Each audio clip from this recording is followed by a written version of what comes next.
I think to be clear is not necessarily a bad thing. This game takes place in Siberia and does have a survival element as well as a stealth element, requiring you not just to snipe but also to do silent takedowns and infiltrate secret bases. Now obviously the focus is on sniping still, which relies on the development of mechanics this series has put forward over the years, and we look forward to seeing how that shakes out. Sniper Ghost Warrior Contracts comes to PC, PS4, and Xbox One on November 22nd. Moving on to number 9, Blacksad Under the Skin is an adventure game that takes place in the world of the comic series, which takes place in New York City during the 1950s.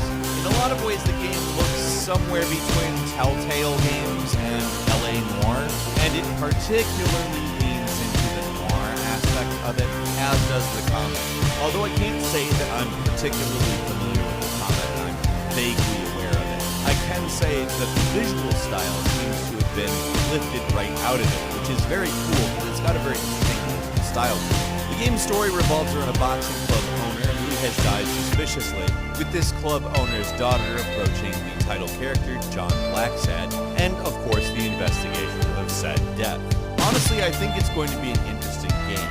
The developer who is making it is known for point-and-click adventure games, but this is a direct control one, so I have a feeling it will actually end up feeling quite a bit like LA Noire in some ways. But the gameplay is said to be mostly choice-based, with some quick-time events. Blacksad is coming to PC, PlayStation 4, and Xbox One November 5th, and it will be hitting the Nintendo Switch, quote-unquote, sometime by the end of the year. Coming in at number 8 is Planet Zoo, a spiritual successor to Zoo Tycoon, and does the same kind of upgrades to the idea that the creators of the game Frontier Developments did in making their spiritual successor to Roller Coaster Tycoon titled Planet Coaster, which is a game that oriented itself around animal behavior and learning about animals, while still giving you the same kind of theme park-esque experience, the managerial stuff. But this looks like a big upgrade from the previous Zoo Tycoon game, particularly in terms of AI. The animals get a very complex AI system in this game. From what we've seen, you'll have to deal with various animals escaping, attending to the needs of animals, creating environments that work well for them, and honestly, it seems like a lot of fun. I've always liked the Tycoon games, and I thought that Planet Coaster was actually a pretty good development of it.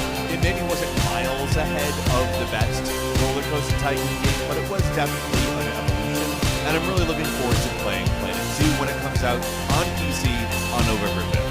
Coming in at number 7 is Age of Empires 2 Definitive Edition, which comes in as a remaster of Age of Empires 2 The Age of Kings, and I just want to go ahead and say, as far as remastering this game, they're not playing around. This is a game that looks significantly nicer. The graphics have been upgraded to 4K. Everything from water to textures to buildings to just everything looks a lot nicer, and that's great because Age of Empires is a phenomenal RTS that really deserves its time in the limelight, so to speak, even now. And this remaster does something that I think is very cool. The original AI had a tendency to cheat to be competitive, and a new one has been made that doesn't need to, but you can actually choose between them. That's a neat feature, as they've also gone ahead and pitted the two AIs against each other, and the new AI easily beats the old one. Now that doesn't mean it's necessarily significantly harder, it just means it knows what it's doing and doesn't need to cheat to beat you. That's cool, because I remember being frustrated by that, actually. Age of Empires is hitting Microsoft Windows on the 14th of November. Coming in at number 6, Need for Speed Heat, which is a new open-world Need for Speed. It's not the first of its kind, but it does look to be a very good version of it to me. It takes place in Miami. It doesn't play around. It is going for Miami, Miami, Miami. As far as its visuals go, the cover is like, oh yeah, this is a Miami game. But something I find particularly interesting is they've removed the day-night cycle in favor of the player being able to select whether they want it to be day or night. This is interesting because the game actually differs at night, giving you illegal street races that only take place at night. On top of the illegal street races, the cops are also more aggressive at night, and the goal of your interactions with the police will be getting back to your safe house and basically getting away from them. This is actually the 24th Need for Speed game, in 25 years, and they are celebrating the anniversary with this game. I think it looks a lot like it could actually be a good celebratory title. I love the visuals that they're showing for this game, and I'm looking forward to playing Need for Speed Heat on PC, PlayStation 4, or Xbox One on November 8th. Moving on to number 5, Shenmue 3 is a game that has been in development hell for over a decade, and it's extremely exciting to see this game happen. Shenmue is one of these games that influence open world games to such a massive degree. Yes, Grand Theft Auto 3 is probably the granddaddy of all of them. However, what Shenmue did was create a living, breathing world that you could occupy and sort of integrate yourself into in a genuine time cycle that just gave you just an endless amount of depth to play with and get involved in. Shenmue is at its core a revenge story about a murdered dad, but it's also a forerunner for Yakuza in a lot of ways. But the game is also drastically improved visually speaking, and it's very cool to see. Personally, I was a little less invested in the second game than the first, so the massive improvements we'll be getting from the third are something that I'm probably a little bit more interested in personally, and I'm really excited to play Shenmue 3 on PC or PS4 on November 19th. And at number 4 is Red Dead Redemption 2, the PC version, which people have been anxiously awaiting. I have personally been anxiously awaiting. I am more than happy to get myself in on the PC version of this game. It is of course one of the most sprawling and detailed open worlds ever created, especially when we're talking about wilderness-oriented open worlds. It's such a well occupied by wildlife and plant life, etc. Just a beautiful open world with so much going on in it at any given time that I'm really excited to see what it looks like on the PC, because as we all know, the graphical jump from when Grand Theft Auto 5 jumped to PC was pretty big. Now, I'm not 100% sure it's going to be as big this time around, but we have seen preliminary footage and the textures are significantly higher resolution, and that's really cool to see. It looks beautiful. Like, the console version looks beautiful. It's frankly one of the prettiest games of all time. And Red Dead Redemption 2 is of course going to be a huge favorite on the PC when it hits November 5th.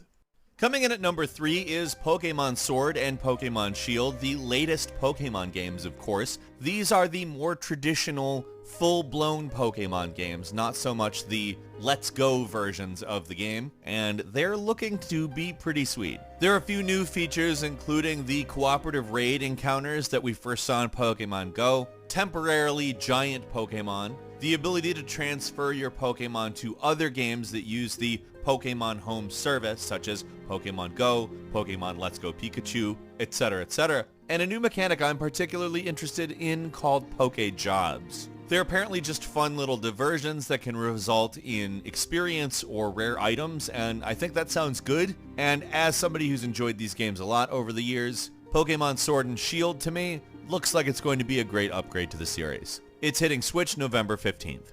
Coming in at number 2, it is Star Wars Jedi Fallen Order, and let's just go ahead and say, not only did Jake get a bit of a hands-on where we've gotten a lot more information about the game from him, but just taking the information he's relayed to us and sort of applying it to what we've seen of the game has made me a lot more excited about this game. You see, instead of being kinda like Force Unleashed, which frankly if you're going to do, why not do Force Unleashed 3? Instead, we're getting a kind of Star Wars Dark Souls-like game. Not necessarily as difficult, mind you, although we don't know how the game plays in later stages, but we're getting kind of a multi-world Metroidvania Dark Souls. And to me, that just sounds incredibly interesting, not even bringing Star Wars into the equation, but we're bringing Star Wars into the equation. As we get closer to Jedi Fallen Order's release, I'm getting much more interested in it. I'm excited, and I will definitely be playing Star Wars Jedi Fallen Order when it hits on PC, PS4, and Xbox One on the 15th. And finally, at number 1 is Death Stranding, which is sure to confuse people even after they understand it entirely. However, it looks like the idea of this game is that we're kind of looking at an interdimensional reunification of the United States, now known as the United Cities. The idea of this game is reconnecting all of the isolated cities and bringing down walls. And frankly, rather than trying to explain exactly what's going on here, because even though I have the information, I'm not 100% sure I get it even at this point. This game looks like an absolute mind job. And I'm saying job to avoid getting demonetized. I can't wait to get deep into this game. And I think to some great extent, we're going to be in for a big treat. I think this is a game that is going to examine not just the political climate of the United States, but indeed the sociological climate of the world. I know this sounds corny, but I think this game is going to teach us something about ourselves. I just have a weird feeling. And it's Kojima. How can you not be excited for a new Kojima game in 2019? Now is the time. Death Stranding is hitting on the PS4 on November 8th. And a quick bonus for you, Mario and Sonic at the Olympic Games Tokyo 2020. It's the first since the 2016 Rio one. Let's just be honest, Mario and Sonic at the Olympics is one of the better party games. And they have added a retro mode which allows you to play as old school Mario versus old school Sonic, which honestly is weirdly satisfying to look at. It looks like a lot of fun. There's swimming, gymnastics, soccer, karate, skateboarding, surfing, climbing, boxing, and a lot more than just that. Honestly, Sega always does a good job with these, and this looks like a fun one. That's hitting November 5th on the Switch. What are you looking forward to playing in November? I know I'll be playing a lot of the games from this list. Leave us a comment, let us know what you think. And if you like this video, don't forget to click the like button. If you're not subscribed, now's a great time to do so. We upload brand new videos every day of the week, and the best way to see them first is, of course, a subscription. So click subscribe, and don't forget to click the notification bell. As always, we thank you very much for watching this video. I'm Falcon. You can follow me on Twitter at Falcon the Hero, and we'll see you next time right here on Game Ranks.